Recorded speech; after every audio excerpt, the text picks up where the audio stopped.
This video contains news and analysis related to a recent terror attack in Kashmir.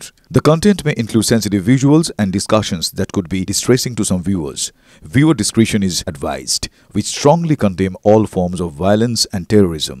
The purpose of the content is solely to inform and create awareness based on verified reports.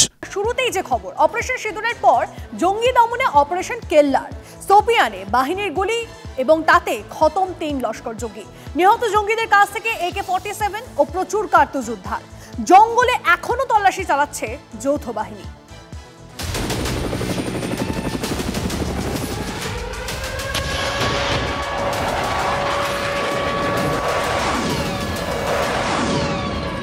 Operation সিঁদুরের পর এবার সেনার operation কেল্লারেও সাফল্য। সোপিয়ানে জঙ্গিদের খোঁজে operation কেল্লার। কাশ্মীরের এই এলাকা বরাবরই যারা জঙ্গি কার্যকলাপের সঙ্গে যুক্ত তাদের প্রতি সহানুভূতিশীল। সেই OGWদের নেটওয়ার্ক ট্রেস করতে করতে রাষ্ট্রীয় রাইফেলসের ইন্টেলিজেন্স নেটওয়ার্ক তারা খবর পায় যে এই পাহাড়ের ঠিক ওপারেই যে জঙ্গল রয়েছে সেখানে গা ঢাকা দিয়ে রয়েছে একাধিক কুখ্যাত জঙ্গি। সেনাবাহিনী ও জম্মু কাশ্মীর পুলিশের সন্ত্রাস মোকাবিলা বাহিনীকে নিয়ে একটি টিম গঠন হয়। মঙ্গলবার সকাল থেকে শুরু হয় অপারেশন। তল্লাশি চলাকালীন গুলি চালায় জঙ্গিরা। জবাব দেয় যৌথ বাহিনী। সোপিয়ানের সুকরু কেল্লারে চলে গুলির লড়াই। যৌথ বাহিনীর গুলিতে ৩ লস্কর জঙ্গি খতম হয়েছে বলে খবর। এখানে আমরা দাঁড়িয়ে রয়েছি, আমাদের হাতের ডান দিকের এই যে পাহাড়, সেই পাহাড়ের ঠিক ওপারেই গভীর জঙ্গলের মধ্যে জঙ্গিরা লুকিয়েছিল। আর ঠিক সেই জায়গাতেই জম্মু কাশ্মীর পুলিশের অ্যান্টি মিলিটেন্সি বাহিনীর সহযোগিতায় লাগাতার সেই জায়গাতে অপারেশন সার্চ অপারেশন এবং ডিস্ট্রয় অপারেশন শুরু হয়। অর্থাৎ জঙ্গিদের এক এক করে টার্গেট করা হয় এবং দীর্ঘক্ষণ গুলিযুদ্ধ চলে আর তারপরেই এক এক করে জঙ্গিদের নিকেশ করা হয়েছে। নিহত জঙ্গিদের মধ্যে দুজনের পরিচয় ইতিমধ্যেই প্রকাশ্যে এসেছে। শাহিদ কুট্টে 2023-এর 8ই মার্চ যোগ দিয়েছিল লস্করে তৈবায়। 8ই এপ্রিল 2024 দানিশ রিসর্টে গুলি চালানোর ঘটনায় জড়িত। ওই হামলায় 2 জন জার্মান পর্যটক ও একজন চালক আহত হন। 2024-এর 18ই মে হিরপুরায় বিজেপির গ্রাম প্রধানকে খুনের ঘটনাতেও জড়িত। 2025-এর 3রা ফেব্রুয়ারি বেহিবাগ কুলগাঁওয়ে টেরিটোরিয়াল আর্মির এক কর্তাকে খুনের ঘটনায় জড়িত কুট্টে। আরেক জঙ্গি আদনান সাফিদার গত বছর যোগ দিয়েছিল লস্করে তৈবায়। গত 18ই অক্টোবর সোপিয়ানের ওয়াচিতে ভিন রাজ্যের এক শ্রমিককে খুনের ঘটনায় জড়িত আদনান। খবর আমাদের কাছে এসে পৌঁছচ্ছে যে 3 জনকে নিকেশ করার পর তাদের কাছে একাধিক গ্রেনেড পাওয়া গিয়েছে, যে গ্রেনেড এখন ঠিক পাহাড়ের ওই পারে একে একে ডিফিউজ করা হচ্ছে এবং কাউকে ওই রাস্তার দিকে আর যেতে দেওয়া হচ্ছে না। সব থেকে যে বড় বিষয়, অপারেশন সিঁদুর যখন সীমান্ত এলাকায় চলছে ঠিক তখন এই ধরনের গুরুত্বপূর্ণ জায়গাতে যে সমস্ত জঙ্গিরা প্রায় গত 5-7 সাল ধরে ঘাঁটি গেড়ে বসে রয়েছে তাদের এক এক করে চিহ্নিত করা, টার্গেট করা এবং নিকেশ করাই এই মুহূর্তে সব থেকে বড় লক্ষ্য সেনাবাহিনী তথা জম্মু কাশ্মীর পুলিশের। আর আজকে সোফিয়ানের এই অভিযান কার্যত সেই যাবতীয় টার্গেট, সেই যাবতীয় মিশনের শুরুয়াত বলেই আপাতত জম্মু কাশ্মীর পুলিশ আমাদের জানাচ্ছে। সোফিয়ান থেকে ক্যামেরায় অনুদীপ শর্মার সঙ্গে জ্যোতির্ময় কর্মকার, TV9 বাংলা। ভারত পাকিস্তান সংঘর্ষ পরিস্থিতিতে জ্যাঠামশাই হওয়ার চেষ্টা মার্কিন প্রেসিডেন্ট ডোনাল্ড ট্রাম্পের। যে দুই দেশের সমস্যা তারা কিছু বলার আগে 7 সমুদ্র দূর থেকে ট্রাম্প বড় বড় লেকচার আওড়ালেন। চেষ্টা করলেন ভারত পাক পরিস্থিতির মধ্যে নাক গলাতে। এমনকি সংঘর্ষ বিরতির কৃতিত্ব পুরোটা টেনে নিতেও চাইলেন নিজের দিকে। পাকিস্তান হাত জোড় করে বসে থাকলেও আজ জবাব দিল ভারত। আর শুধু জবাবই নয়, মার্কিন যুক্তরাষ্ট্র কার্যত মিথ্যেবাদী প্রমাণ করলো ভারত। ভারত পাক যুদ্ধবিরতির পর সোমবার ভারতীয় সময় রাত 8টায় প্রধানমন্ত্রী দেশের উদ্দেশ্যে ভাষণ দেবেন বলে ঘোষণা হয়। কিন্তু প্রধানমন্ত্রীর সম্বোধনের কিছুক্ষণ আগেই হঠাৎ করেই সাংবাদিক সম্মেলন করতে শুরু করেন মার্কিন প্রেসিডেন্ট ডোনাল্ড ট্রাম্প। সাংবাদিক সম্মেলন করে তার দাবি, বাণিজ্যের লোভ দেখিয়ে নাকি তিনি 2 পরমাণু শক্তিধর দেশের ভয়ঙ্কর যুদ্ধ আটকেছে। If you don't stop it, we're not going to do any trade. People have never really used trade the way I used it. That I can tell you. And all of a sudden they said, I think we're going to stop. They did it for a lot of reasons, but trade is a big one. We stopped the nuclear conflict. I think it could have been a bad nuclear war. এর আগেও ভারতের ঘোষণার আগেই social মিডিয়ায় post করে 2 দেশের যুদ্ধবিরতির কথা ঘোষণা করেছিলেন প্রেসিডেন্ট ট্রাম্প। মার্কিন প্রেসিডেন্টের এইসব কার্যকলাপের পর দেশের সরকারকে নিয়েই প্রশ্ন তুলতে শুরু করে বিরোধীরা। प्रधानमंत्री के संबोधन के पहले ही राष्ट्रपति ट्रंप ने घोषणा कर दी कि वॉशिंगटन में रहकर मैंने भारत और पाकिस्तान के बीच में युद्ध रुकवा दी। यानी कि वॉशिंगटन में रहकर उन्होंने यहाँ का युद्ध रुकवाया है।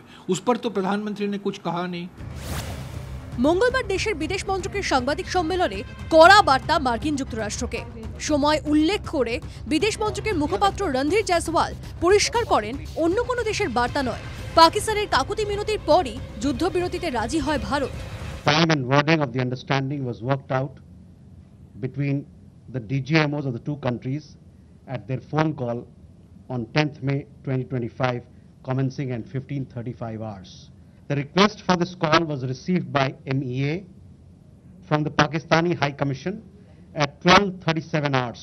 Early on 10th morning, we had mounted an extremely effective attack on key Pakistani Air Force bases. That was the reason they were now willing to stop firing and military action. Let me be clear, it was the force of Indian arms that compelled Pakistan to stop. এখানেই শেষ নয়, মার্কিন প্রেসিডেন্টের বাণিজ্য প্রলোভনের মিথ্যে পর্দাও ফাঁস করেন Randhir Jaiswal. From the time of Operation Sindoor commenced on 7th May till the understanding on cessation of firing and military action on 10th May, there were conversations between Indian and US leaders on the evolving military situation. The issue of trade did not come up in any of these discussions. বার্তা স্পষ্ট, ভারত পাক সংক্রান্ত বিষয়ে অন্য কোনো দেশের নাক গলানো দিল্লি বরদাস্ত করবে না। ভারত চলবে নিজের শর্তে। মঙ্গলবার আদমপুর এয়ারবেসে দাঁড়িয়ে কারো নাম না করে এই বার্তা স্পষ্ট করে দিয়েছেন প্রধানমন্ত্রী নরেন্দ্র মোদী। পাকিস্তান বেচাল করলে আবার মুখ থুবড়ে পড়বে।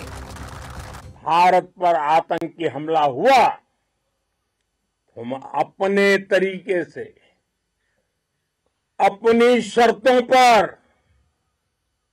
अपने समय पर जवाब देंगे। अगर पाकिस्तान ने फिर से आतंकी गतिविधि या सैन्य दुस्साहस दिखाया तो हम उसका मुंह तोड़ जवाब देंगे।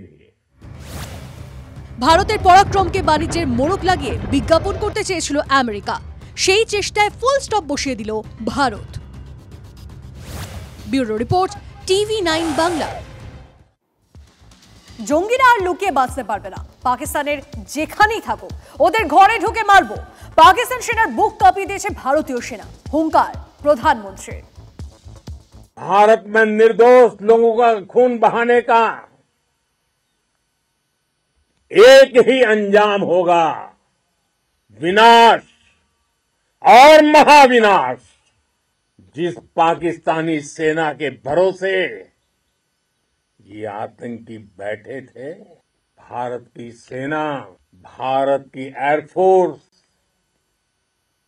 और भारत की नेवी ने उस पाकिस्तानी सेना को भी धूल चटा दी है।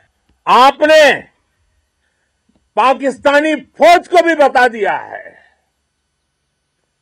पाकिस्तान में ऐसा कोई ठिकाना नहीं है जहां बैठकर आतंकवादी चैन की सांस ले सके।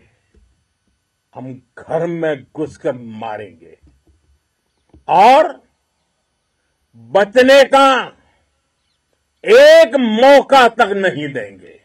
और हमारे ड्रोन्स, हमारी मिसाइलें, उनके बारे में तो सोचकर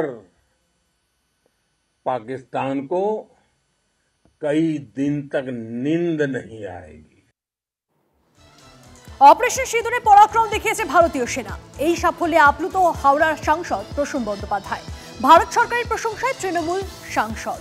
দেশের একতা, পাকিস্তানের আশ্রয়ে থাকা জঙ্গিদের বিরুদ্ধে অপারেশন সিঁদুরকে সাফল্য এনে দিয়েছে বলে জানিয়েছেন তিনি। সবাই মিলে আমরা রয়েছি এটা ভীষণ ভালো লাগছে। ভারতবর্ষের সবাই একসাথে, কোনো বিরোধী দলকে কনফিডেন্সে নিয়েই যুদ্ধে, সবাইকে নিয়ে সারা পৃথিবী না হলেও প্রচুর দেশে আমাদের ভালোবাসছে। আমরা চিন্তা করছি এবং এটাও বলছি, আমাদের চিন্তা ভাবনা আমাদের যারা করছে তারা কিন্তু একদম স্টপলি না, একদম লড়াই করছে। এই মুহূর্তে একটা ব্রেকিং নিউজ দিয়ে আপনাদের। দিল্লিতে পাকিস্তানি হাই কমিশনের এক কর্মীকে বহিষ্কারের নির্দেশ, 24 ঘন্টার মধ্যে তাকে ভারত ছাড়ার নির্দেশ। আর কি আপডেট রয়েছে জানবো আমাদের প্রতিনিধি সুমন আমাদের সঙ্গে রয়েছেন। সুমন, তবে পাকিস্তান হাই কমিশনে যিনি কাজ করছিলেন তিনি আধিকারিক এবং তিনি তার কাজের থেকে বহির্ভূত কাজ বেশি করছিলেন এবং তার উপরে সন্দেহ ছিল ইন্ডিয়ান ইন্টেলিজেন্সের, এবং মিনিস্ট্রি অফ এক্সটার্নাল অ্যাফেয়ার্স পরিষ্কার করে জানিয়ে দিয়েছে যে তাকে অপরিহার্য বলে ঘোষণা করা হচ্ছে না, তাকে প্রয়োজন নেই এবং তিনি কাজ করতে পারবেন না এখানে। 24 ঘন্টার মধ্যে তাকে তল্পি তল্পা গুটিয়ে পাকিস্তান ফিরে যেতে হবে, দেশ ছাড়তে হবে। তার কারণ তিনি তার যে কাজ সেটা বাদ দিয়ে অন্য কাজ বেশি করছিলেন, সেগুলো কি কাজ সেগুলো নিয়ে তদন্ত হবে। তাই তাকে কিন্তু বহিষ্কার করা হয়েছে এবং তাকে ফিরে যেতে হবে পাকিস্তানে। অর্থাৎ পাকিস্তানকে কেন বেয়াদব দেশ বলা হয় আন্তর্জাতিক বিশেষজ্ঞরা বলেন, তা হাড়ে হাড়ে কিন্তু প্রত্যেকটা তাদের কর্মকাণ্ডেই টের পাওয়া যায় পুলিশটা। ঠিক তাই, ধন্যবাদ সুমন। আরো একবার আপনাদেরকে জানিয়ে রাখি, এই মুহূর্তের ব্রেকিং নিউজ। দিল্লিতে পাকিস্তানি হাই কমিশনের এক কর্মীকে বহিষ্কারের নির্দেশ, 24 ঘন্টার মধ্যে তাকে ভারত ছাড়ার নির্দেশ। পাক দূতাবাসে ভারত বিরোধী কাজ করার অভিযোগ ওই কর্মীর বিরুদ্ধে। এই বিষয়ে পাকিস্তানি হাই কমিশনে এই বিষয়ে অভিযোগ জানানো হয় বিদেশ মন্ত্রকের তরফে।